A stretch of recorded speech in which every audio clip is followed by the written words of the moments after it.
Si Miss Donna Abitria nakapulot po ng 18,000 pesos sa NAIA Terminal 2. Now, walang pagkakilanlan, in-announce natin na maraming beses, may patakaran tayo after a certain period of time na unclaimed yung napulot na pera na itin-over sa atin, ibabalik natin doon sa nagsoli. At ibabalik na po sana namin sa kanya ito, nalaman namin na siya pala ay nasa California na.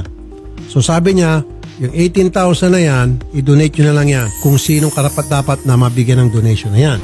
Ma'am Donna, dito na po si Sir Edison Reyes, isa po siyang PWD. Sir Edison, magandang hapon. Magandang hapon po sa inyo, Sir Idol Rafi. At Ma'am Donna po. Pasensya na po ma'am, di ko po kayo nakikita talaga. So Ma'am Donna, okay lang ba sa inyo? Sa kanya na natin ibigay yung pera? Yes po, sobrang okay. Tayo ng mga anak niya. Yes po, Idol.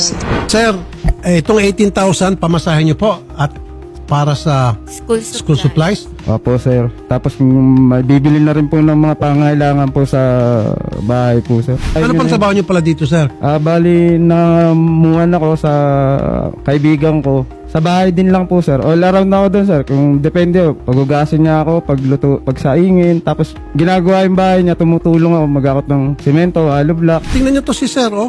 Nagbabanat ng buto para maitaguyod na maayos ang kanyang pamilya na iwan sa probinsya. Sir, bayani ka, sir.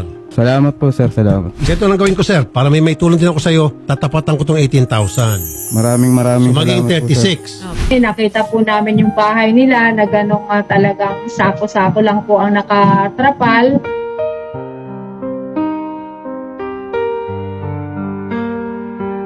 Sir Edison, bibiling ko na yung lupa. Maraming Matatayan ko pa ng bahay. Bahit lupa, plus 50,000. Salamat po!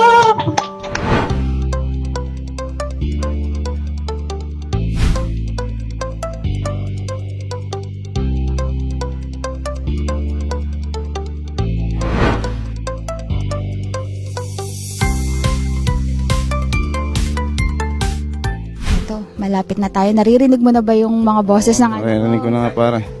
Anong nararamdaman mo ngayon? Masaya, ma'am. Masaya.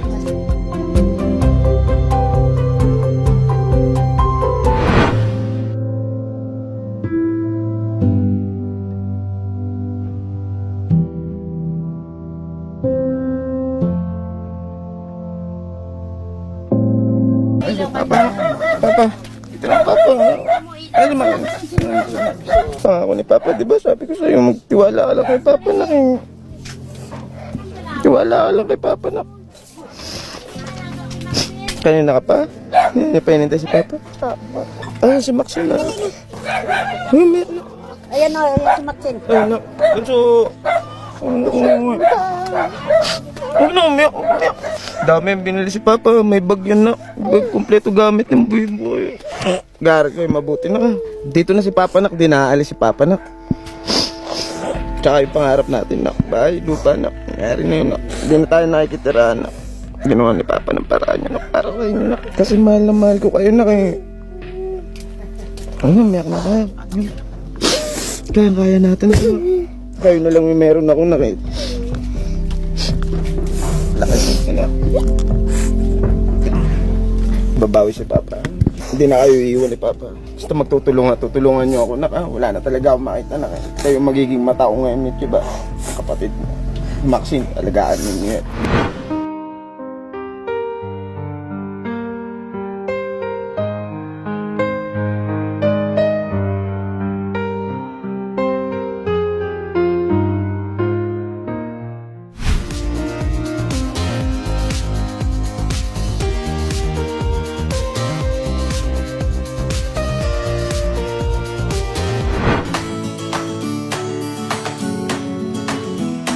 Excited na po ba kayo dito po sa bago ninyong bahay? Opo. Sige po, tara po, tignan na natin ang loob.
meron po tayong sofa set, dining set, tapos meron din po tayong dish rack na meron na rin pong mga plato, kutsara, baso. Meron din pong ibinigay na appliances at isa pong electric fan, blender, microwave oven, at saka yung stove po, gagamitin ninyo, and washing machine po para hindi na rin po kayo mahirapan na maglaba po. Maxine, ano masasabi mo? Nakita nyo na itong loob ng bahay nyo? Wow. Wow! Eh, yung mga gamit naman, ano yung mga nakikita mong gamit ngayon? Maganda po.